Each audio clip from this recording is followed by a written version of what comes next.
Reed Ashford had been drinking black coffee when the sky began to die. No alarms screamed at first, no sirens, no politicians on the screen preaching calm, just a voice flat, cold, metallic from the old intercom unit. He kept mounted on the cabin wall. Orbital breach unidentified, incoming objects 12. At first he thought it was a glitch. Earth had not faced a real alien strike since the Tranquility Accords 3 decades earlier. Those peace treaties were supposed to be permanent. And Reed had done his best to believe them. Even a washed-up soldier like him wanted to believe in peace.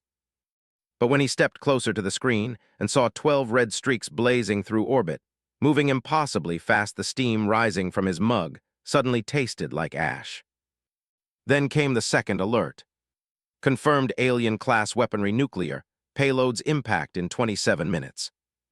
Reed froze. He had seen war before. He had commanded men on Ganymede, watched them burn under alien fire, heard the screams over broken comms until command ordered retreat, and blamed him for the loss. He had walked away after that, tired, broken, certain he would never wear a uniform again. But this was different. This was not a war at the edges of the solar system. This was Earth under fire. He stepped outside onto the ridge above his cabin. In what used to be Colorado, the air was thin cold. He could see the streaks even with his bare eyes, glowing scars across the morning sky. The ground shook first. A sound like a planet groaning in pain rolled beneath his boots.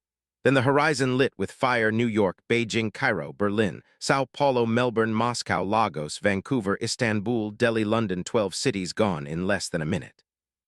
No warning, no demand, no negotiation. It was not conquest, it was extermination. Reed stood with the wind tearing at his coat, watching smoke spiral into the heavens. His hands clenched around nothing. Fury crawled up his chest, hot, bitter. And alive, he had buried that fire after Ganymede, but now it roared back louder than ever. Hours passed. The comms went dark. Satellites blinked out. Survivors stumbled through wreckage, numb with shock. The governments had no plan. The accords had been lies. The enemy did not come to talk. And then the old frequency buzzed to life in his ear, an encrypted military code long dead. Except to a handful of veterans, Reed recognized it instantly, though it had not been used in 15 years. Project Ashwake reactivation protocol confirmed. The words froze him colder than the mountain wind. Project Ashwake was a myth even among soldiers, a last resort plan whispered about in black ops corridors. When commanders drank too much, it meant hidden weapons, secret labs, technology stolen from alien wreckage. And it meant one directive only. If Earth burns, light the sky with fire in return. Reed did not hesitate. He dug his armored rover out from the shed, half buried in snow and dust. A machine built for survival, not comfort. He loaded the few weapons he still owned, strapped a ration pack to the seat, and drove west.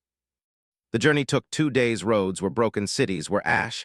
He passed corpses in the streets, people staring blankly from windows of shattered homes. Grief was gone already. It had burned out in the first hours. Only hatred remained. By the time he reached the mountains where Site 17 was hidden, the sun was nothing but a faint red disk behind smoke. The facility had already opened. A dozen figures stood waiting, old soldiers like him, their uniforms torn, their faces scarred, but their eyes burning the same way his did. They did not speak much. Soldiers who have lost everything do not need words. Inside the mountain, the halls were carved from steel and rock. Ancient lights flickered alive for the first time in decades. Generators thundered as forgotten systems hummed back to life. The air tasted of dust and ozone. And then Reed saw it. Buried in the heart of the base, sealed under triple DNA locks, was the reason Project Ashwake had been feared and hidden: the Exodus engine. It was not just a ship, it was not just a weapon, it was both and more: a war cry built from alien technology fused with human ingenuity. A machine designed to burn brighter and faster than anything else ever built, a single pilot craft able to strike across light years, but at a cost. One pilot only, no return. Reed stepped closer. His reflection rippled on the metallic hull. The machine pulsed faintly. As if alive, its surface shimmered with faint lines of alien script, fused with human numbers and code. He could almost feel it humming in his bones, like it was waiting for him. A bald technician with a scar running from his jaw to his collarbone stood nearby. His voice was rough. "Once you start, there's no turning back." Reed nodded. He already knew the moment Earth lost 12 cities. There was no turning back. He laid his hand on the console. The biometric pad glowed hot under his skin. Identity confirmed. Captain Reed Ashford. Authorization granted. The Exodus engine woke. The hum grew into a thunder that rattled the steel walls. Ancient systems flickered alive around them. Red warning lights painted the chamber in blood. On the screens above orbit appeared shattered satellites, dead stations, alien ships drifting like sharks after the kill. Earth was bleeding, and no council, no alien allies, no treaty was coming to save them. The Exodus was waiting. Reed stared at the cockpit, small, narrow, designed for one a coffin with wings. He could already feel it calling, pulling at the anger. Inside him, feeding on it. The others watched him silently. They knew, as he knew, someone had to fly it, and whoever did was not coming home. Reed breathed once, slow, steady, then he stepped forward. The Exodus opened for him. The chamber hissed, metal groaned, the glow spread along its surface like veins of fire. The neural ports extended like claws waiting to dig into his spine. And as Reed lowered himself into the seat, the command room shook. Alarms flared, screens lit up, enemy signals. Incoming, a fleet dropping from orbit fast, heavy weapons armed. The Exodus sealed shut around him, locking him inside. Darkness pressed close, as the neural link pierced his mind, burning like liquid fire. Memories of Ganymede surged, screams and fire and retreat. But the ship fed on it, twisted. It turned pain into focus, rage into power. His teeth clenched, his hands gripped the controls that were not controls at all. They were extensions of his own will. And the last thing he heard before the world outside vanished was the technician's voice, grim, low, final. God help you, Captain, you just declared war.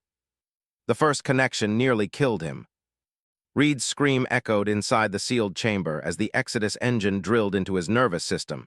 The pain was white-hot like electricity.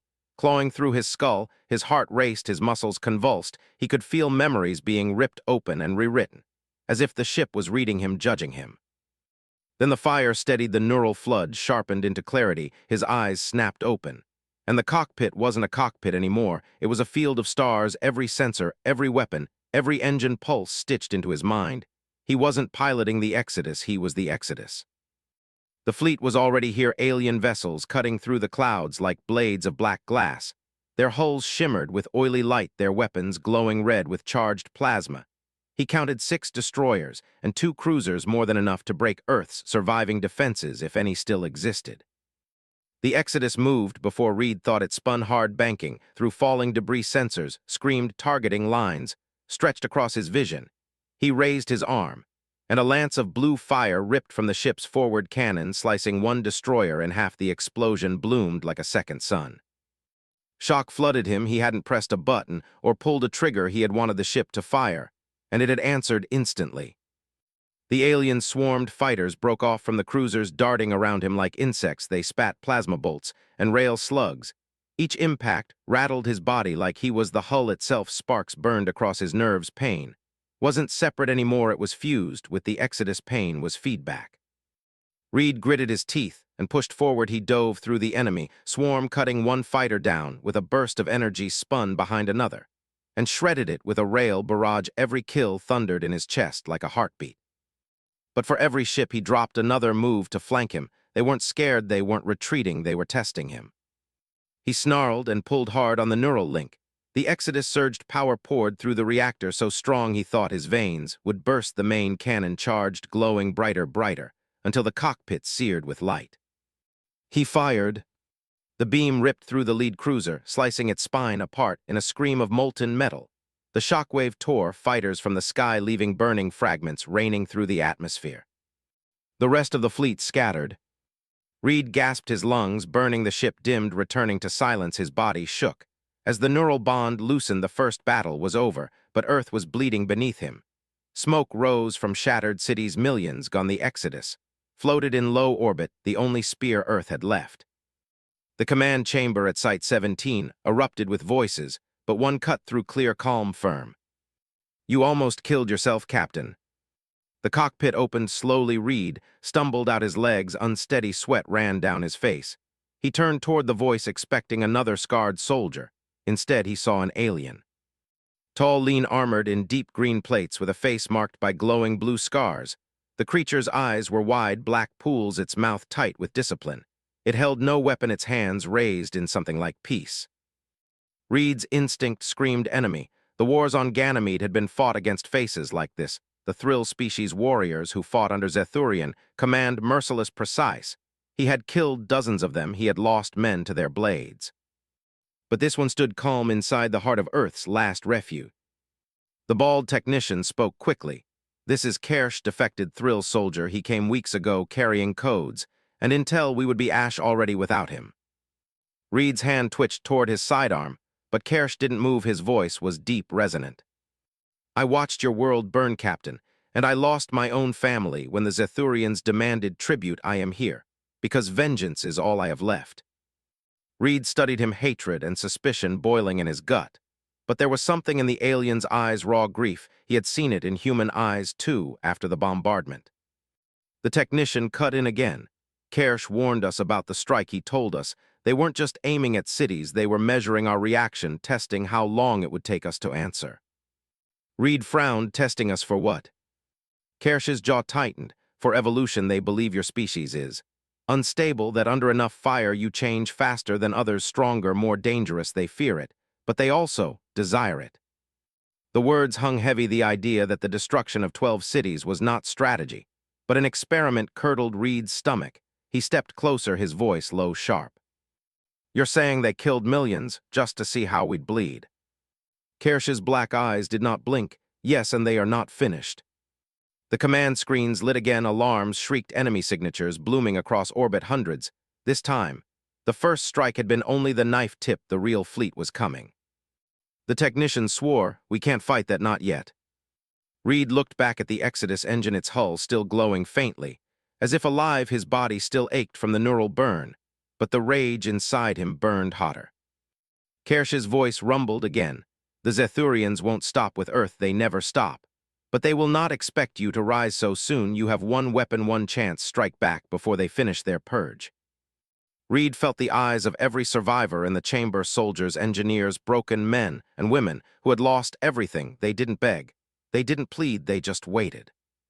He turned back to the ship, the coffin with wings, the weapon that had already tried to kill him.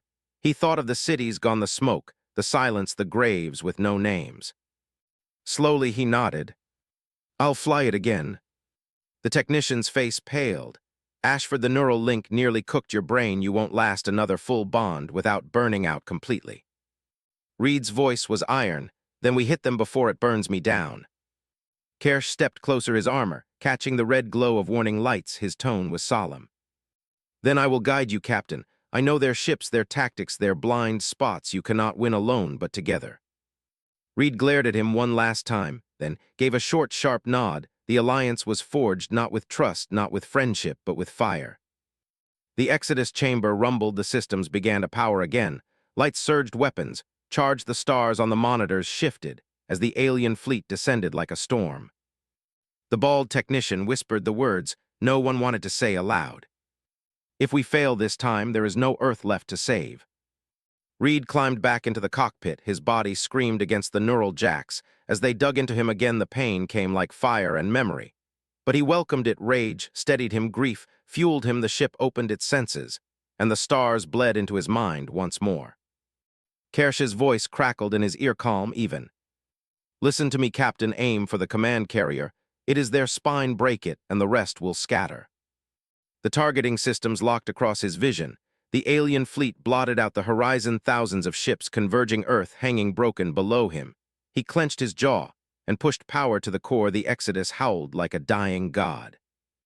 And then the sensors screamed louder, a new signal larger than the rest, a warship descending, not a destroyer, not a cruiser, but something far greater, an enemy command vessel, the size of a city, dropping into low orbit, its weapons glowing bright enough to blind.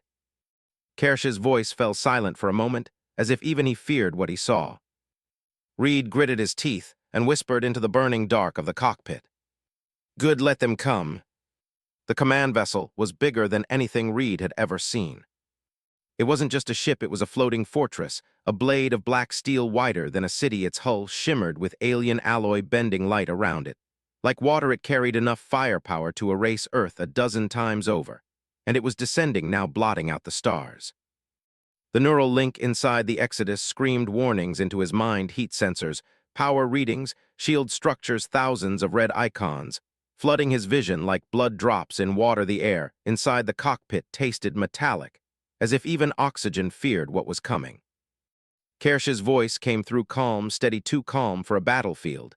That is a Zethurian dreadnought-class Syndrel. You cannot fight it head-on. Reed bared his teeth. Watch me. The Exodus surged forward, but Kersh cut across the comms, sharp, urgent. Listen, they brought that ship for a reason. It is not just to burn your planet. It is to break your spirit. The dreadnought is a message. If you fall, the rest of your kind will never rise. Reed's hands shook against the controls, which weren't controls at all. The ship moved with his will. But the fire inside was burning hotter every second. The neural link pulled at him, digging deeper, dragging out the fury he had buried since Ganymede. The alien fleet spread wide. Fighters swarmed like wasps. The dreadnought's weapons, powered with a glow that could blind. He had minutes before Earth vanished completely. Kersh spoke again, voice heavy with something like grief. There is one way, Captain. Strike the spinal relay. The dreadnought's power core is segmented. The rear conduits channel everything. If you can sever them, the shields will collapse. Reed growled. And how many fighters stand between me and those conduits? Kersh's silence was answer enough. Reed pushed the Exodus hard, diving straight through the swarm. The neural link blurred his vision, until he wasn't sure if his eyes were open or closed. The ship anticipated every movement, twisting, rolling, cutting through plasma fire with impossible speed. The main cannon roared, slicing fighters in half. The rail batteries hammered volleys into cruisers. Their explosions painted the sky in red fire. But the pain came with every strike. The neural bond didn't just show him kills, it made him feel them. Heat shocks, slamming his chest, shrapnel, tearing phantom wounds across his skin. His body wasn't dying, but his nerves thought it was. Reed gritted his teeth. His breath came ragged, but he pressed on. Kersh's voice cut in again, almost like prayer. Your species does not understand what it is to fight the Zethurians. For us, the thrill, it has been generations. We lost entire oceans, entire bloodlines. Their empire is built on tests. They break species until nothing is left. Reed snarled as the Exodus tore through another cruiser. And now they're testing us.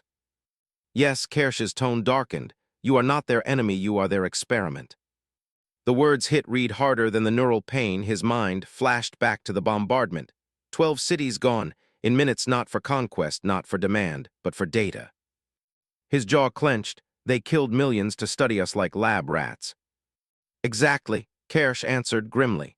They wanted to see if fire makes you collapse or rise. They believe you will change under pressure. They believe you are a weapon waiting to be born. That is why they fear you. That is why they desire you. Reed's stomach twisted. Rage flared white hot. He had buried soldiers on Ganymede. Because command had failed, he had watched Earth burn while the galaxy watched in silence. And now to learn it was nothing but a test, nothing but a calculation. He screamed into the neural bond, and the Exodus answered. The main cannon flared brighter than before, slicing through the dreadnought's outer shields. Sparks and molten alloy exploded across its surface. The entire ship trembled like a wounded beast. The Zethurians reacted instantly. Fighters swarmed around him. Slugs slammed into his hull. Plasma bursts shook his bones. One shot tore across the Exodus's flank. The pain made him roar like his own skin was ripping. Kersh's voice grew sharp. You cannot outlast them. You must strike the conduits now. Reed dove again, plunging through the storm. The neural link burned so hot, he thought his skull would split. But he forced it. He forced himself. He forced the Exodus. The conduits glowed faintly along the dreadnought's spine, channels of blue energy, feeding its core. Reed locked the target. His vision blurred. His hands trembled. The cannon charged. And then the comms cracked alive with something that froze him, colder than space. A human voice. Weak, broken, but human. Help, please, they have us.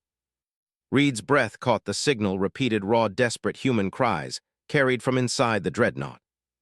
Kersh spoke quickly. Impossible, no human should be alive aboard that ship. But the voices grew louder, fragmented, dozens, maybe hundreds, overlapping, all pleading, all begging. Reed's chest heaved. His rage twisted into something worse than fury, something heavier, guilt, hope, desperation. They took survivors, Reed whispered. From the cities. They didn't kill everyone, they captured them. Kersh's silence was heavy. Reed, if that is true. The dreadnought's shields flared again, brighter, stronger. The conduits pulsed harder. The cries continued echoing through the neural feed, overlapping with the Exodus systems like ghosts trapped in static. Reed clenched his fists. His choice burned in front of him. The conduits were open. One strike could cripple the ship and save Earth. But if humans were aboard? The Exodus's core pulsed hungrily. It didn't care. It wanted destruction. It wanted annihilation. It wanted vengeance. Kersh's voice finally broke through, softer than before. Not command, not strategy, but plea. Captain, you cannot hesitate. If you fail, Earth is gone. Reed's teeth ground together. Sweat dripped into his eyes. The cries still echoed louder, louder. He could almost see faces in the static, children, men, women, all torn from burning cities. The neural bond twisted them into his mind, until he wasn't sure if it was memory or reality. And then the dreadnought's weapons locked on Earth. The beams glowed brighter than suns. The countdown filled his vision. 10 seconds, 9-8. Reed screamed. The Exodus charged power flooding so hot his vision went white. He aimed not at the conduits, not at the shields, but at the dreadnought's midsection, where the human signals burned the strongest. Kersh's voice broke. No. The cannon fired. The sky split in half. The beam roared through the void, slamming straight into the dreadnought's hull. Explosions rippled. Fire tore across the vessel. Plates of alien alloy shattered. The ship lurched, massive engines stalling. But the cries didn't stop. They grew louder, sharper, as if the humans inside were burning alive with it. The dreadnought staggered, but it did not fall. Its weapons dimmed only for a moment, then began to charge again. Reed gasped, his body convulsing, blood running from his nose. The Exodus screamed in his veins. His vision flickered, but through the fire and smoke, he saw it clearly. A section of the dreadnought's hull split open, not from his cannon, but from inside, and out of the burning wound, something spilled into space. Pods, hundreds of them, glowing faint green, drifting, weakly survivors, humans alive. Reed's chest clenched, his heart pounded. He had been right. They weren't dead. They had been captured. Kersh's voice was hushed in shock. By the stars, they were using them for study. Reed didn't answer. He couldn't. His breath shook, his body ached, his mind burned. But he knew one thing as the pods drifted free. The Zethurians hadn't come to kill humanity. They had come to harvest it. And above him, the dreadnought's core flared brighter than ever, preparing to finish what it had started. The pods floated like dying fireflies across the void. Hundreds of them cracked, battered, drifting, weak green lights flickering through transparent shells. Reed's sensors scanned faster than his eyes. Could his heart punched inside his chest? Survivors' human life signs, faint but real. But the dreadnought didn't hesitate. Its core blazed brighter than suns, weapons locked on Earth. The countdown ticked in his mind. 7 seconds, 6-5. Reed's rage flared. His hand tightened over nothing. The Exodus felt it and roared, charging its cannon. He could burn the conduits, now end the dreadnought before it fired again. But the pods, the survivors, would be incinerated in the blast. Kersh's voice cut sharp through the neural storm. Captain, strike the conduits now. Earth comes first. Reed's teeth ground together. He saw New York's crater still burning.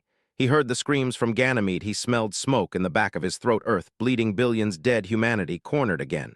And yet, he stared at the pods drifting helpless across the stars. His people alive, stripped from their cities, treated like cargo.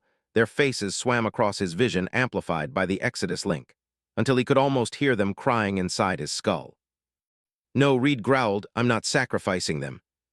Kersh snapped, if you fail here, Earth is gone. Reed spat back, if I kill them, I'm no better than the bastards who put them there. The Exodus screamed with power. His nerves burned, his eyes bled.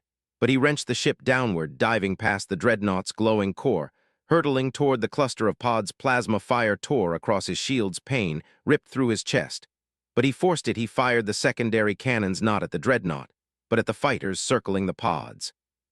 Explosions bloomed. Fighters spun apart. The pods scattered wider. Kersh's voice dropped low, tight, with something Reed couldn't name. Respect, maybe, or grief. You're insane, Ashford. Reed snarled, yeah, but I'm still human.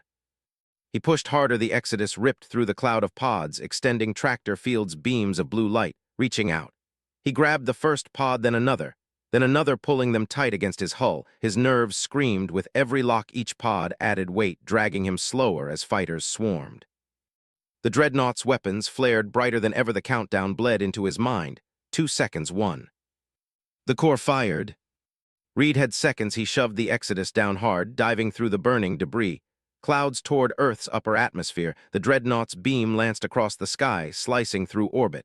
Where he had been moments before, the shockwave rattled his bones. One pod, tearing loose, spinning into fire before he could save it. His heart clenched.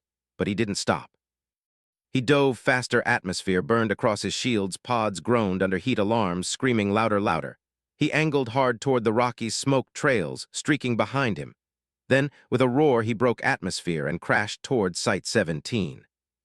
The landing was fire, chaos, metal screaming across steel. The Exodus slammed into the platform, skidding sparks. Flying, he cut the engines with a thought gasping. As the neural link ripped free, blood poured from his nose, ears, chest. He collapsed forward, trembling hands clinging to the console. When the cockpit opened, the world outside was chaos. Engineers and soldiers ran, shouting. Medics rushed toward the pods, dragging survivors out of the shells, pale, weak, burned. But alive, dozens of them, hundreds, coughing, gasping, weeping for the first time since fire rained from the sky. Reed stumbled out, collapsing onto his knees, his vision blurred. But he saw faces, real human faces, alive. And Kersh stood at the platform edge, watching, silent, his black eyes unreadable, until finally he spoke, voice low. "You risked Earth for them." Reed wiped blood from his mouth and rasped, "No, I risked me Earth. Still here, those people weren't supposed to be, they matter." Kersh tilted his head, slow, solemn. "Perhaps that is why your species terrifies them." Reed stared back, chest heaving. "Not because we're strong, because we don't stop fighting for each other." Before Kersh could answer, alarms shrieked again. The screens above flickered, showing the dreadnought still in orbit, scarred. But alive, its conduits pulsed harder than before, power readings spiking higher than anything Reed had ever seen. The bald technician swore. "They're overloading the core. It's not a weapon anymore, it's a bomb. They'll drop it into the atmosphere, take Earth with them." The room froze. Everyone turned to Reed. He was pale, trembling, barely standing. But his eyes burned like fire. He knew what the Exodus wanted. It was humming, even from here, its neural claws itching to bury into him again. Kersh stepped forward, voice firm. "You can't fly again, you'll die." Reed barked a laugh, bitter, rough. "You think I care?" Kersh's hand shot out, gripping his arm hard. "Listen to me, Captain. If you burn out, there is no one left to lead these people. They need more than vengeance. They need survival." Reed wrenched free, glaring. "Then you fly it." Kersh's face darkened. "I am not human. The ship won't bond to me. It will burn me alive before I leave atmosphere." Reed swayed on his feet, pain racked his body. The Exodus pulsed louder, stronger, calling. He turned toward it again. But Kersh caught him one more time and spoke softer, now low enough only Reed heard. "They're not trying to win this war, Ashford. They are trying to end it. End you, end humanity, before you can become what they fear most. If you launch now, you must not just stop them, you must show them why they should never come back." Reed stared at him, sweat burned his eyes. His chest heaved, every part of him screamed to collapse, but he nodded slowly. He staggered back into the cockpit. The neural link pierced him again. Fire roared through his veins. Pain exploded across his mind. But he forced it. Rage steadied him. Fury drove him. The Exodus screamed, alive, sensors, flaring weapons, charging engines, howling like thunder. The dreadnought loomed above, glowing like a dying star core, swelling brighter, ready to fall. Reed's voice tore across the comms, low, deadly, final.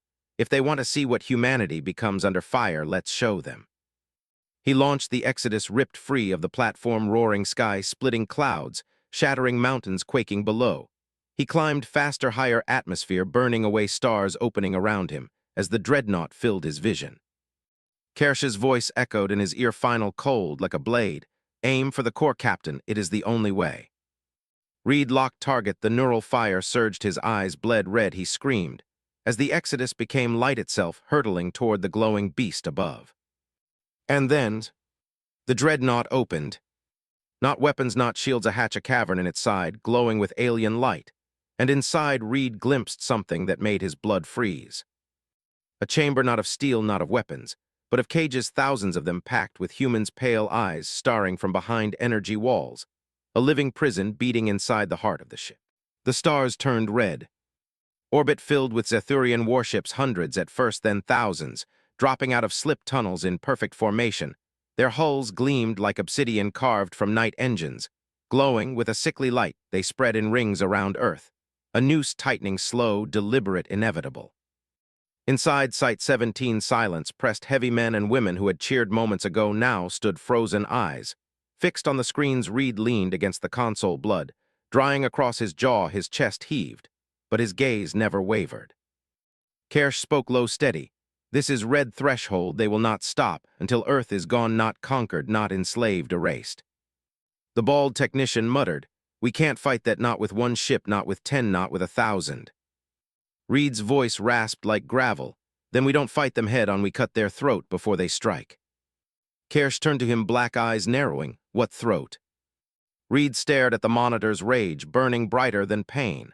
The source, the place they're staging from, they didn't bring this many ships through blind. They're coming from a gate. Kersh stiffened. He understood the Zethurians built war gates, vast living machines that linked systems together. They could spew fleets faster than any human eye could count if one was forming near Earth. The technician confirmed it moments later. Sensors pinged a massive distortion at the edge of the solar system, beyond Pluto, beyond the Kuiper belt, a ring forming from nothing, folding light in on itself. A gate. The room froze. The image on the screens showed blackness, twisting into a halo, spinning, humming like the mouth of a god swallowing stars. Kersh whispered, "They brought it here. They mean to finish you in a single strike." Reed slammed a fist against the console pane, flashing through his ribs. "Not if we burn it first."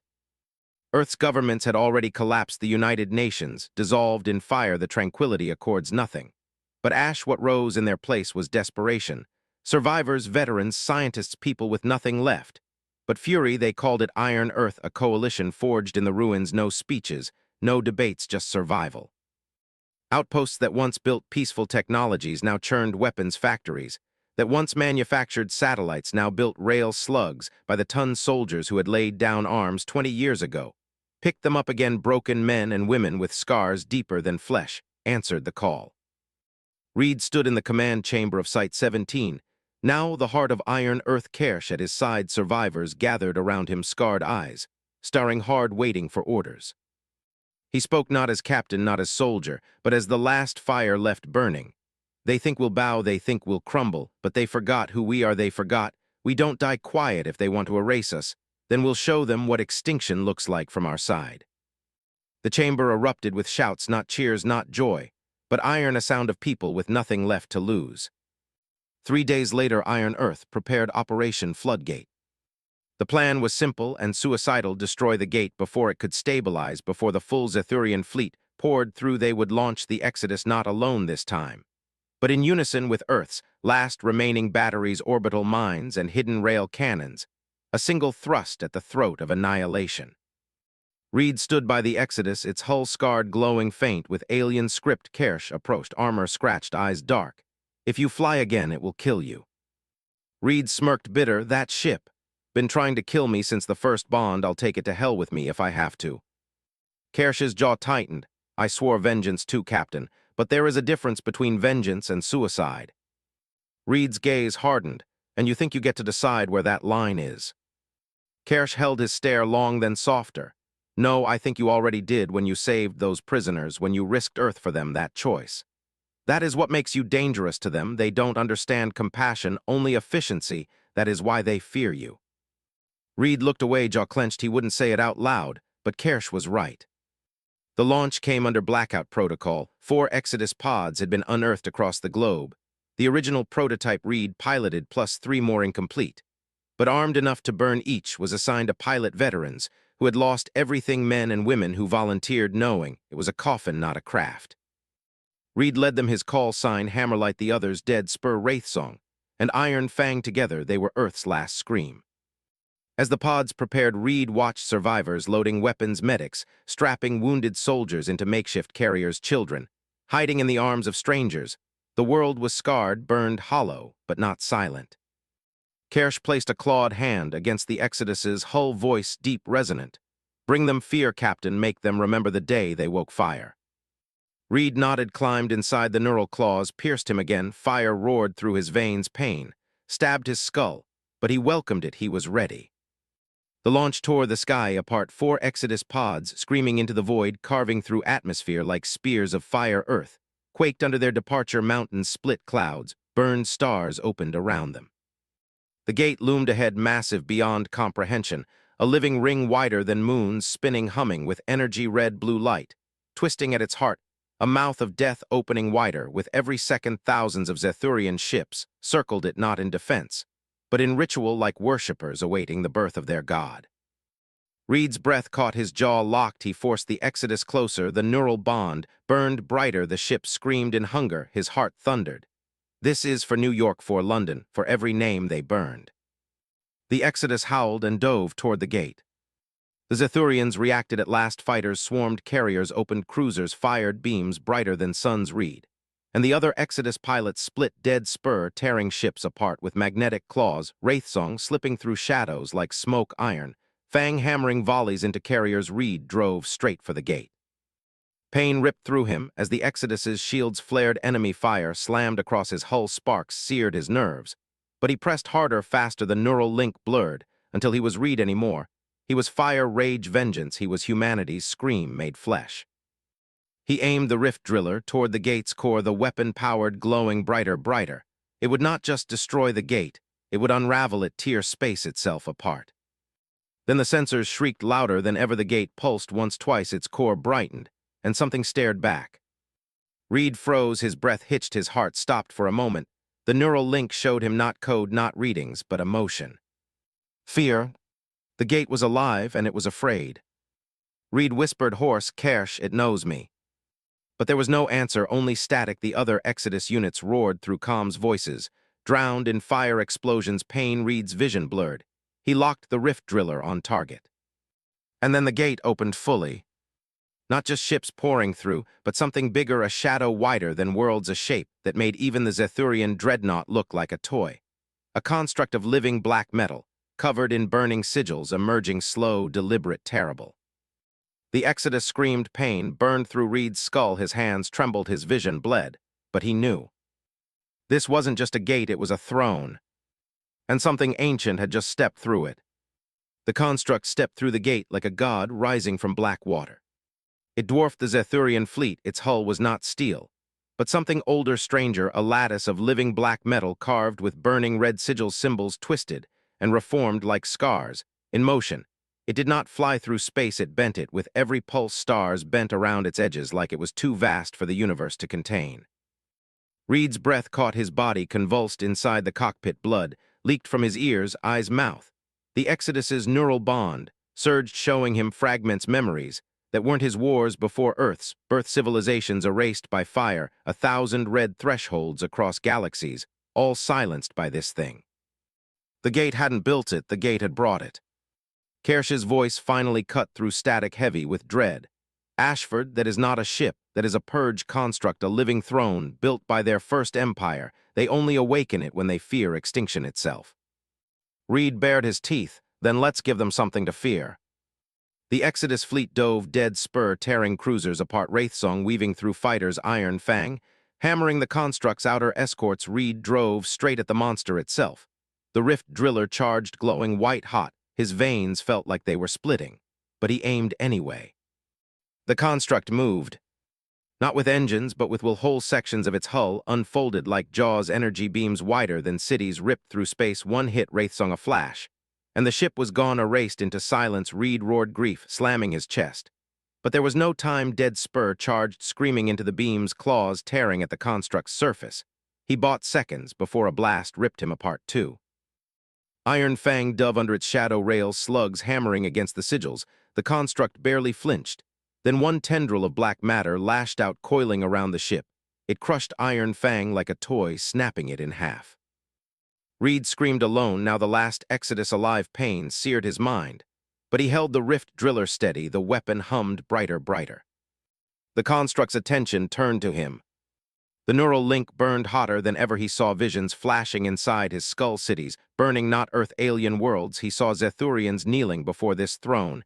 He saw their fear, not of humanity, but of themselves. This thing had been built to control them, to silence them. If they ever wavered, it was their leash. And now they had turned it on Earth. Reed spat blood and roared, "Then I'll break the leash." He fired. The rift driller unleashed a lance of reality, tearing through space. It slammed into the construct's core sigils, screamed warped matter, shrieked stars, bent in half. The construct trembled for the first time. But it did not fall. It lashed back, energy cascades ripped through Reed's shields. Pain stabbed his spine, his body convulsed. He screamed, but the Exodus held barely. Kersh's voice burst through again, not from comms, but inside the neural storm. Reed, listen to me. They wanted you to burn out. They wanted you to collapse. But that engine, it is not just a weapon. It is a bond. It feeds on what you are, and you are not rage alone. You are human. Reed's chest heaved. His mind swirled fire and grief.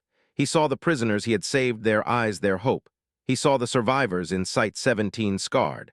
But alive, he saw Kersh standing silent, defiant beside him, and he understood. He wasn't flying alone.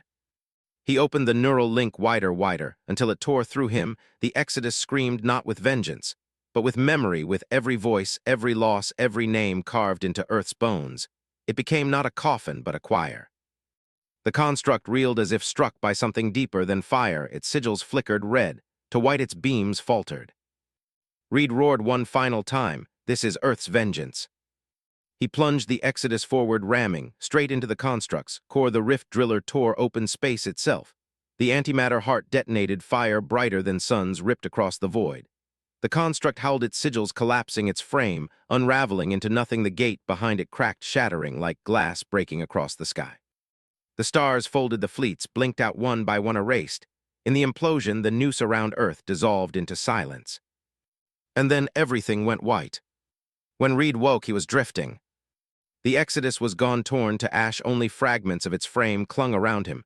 The neural bond was broken, yet he felt it still like a phantom heartbeat. His body was shattered, ribs splintered, organs failing. But he was alive against all reason. He floated in the wreckage above a scarred Earth. Rescue came hours later, Site 17's last carriers dragging him from the void. Medics rushed. But Reed waved them off.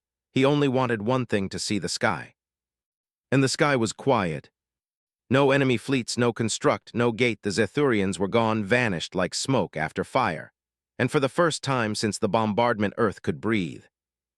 Weeks passed. Iron Earth grew, not governments, not treaties, but survivors forging order from ruined cities rebuilt not in marble, but in steel. Soldiers walked streets as guardians, not conquerors. The world had changed forever.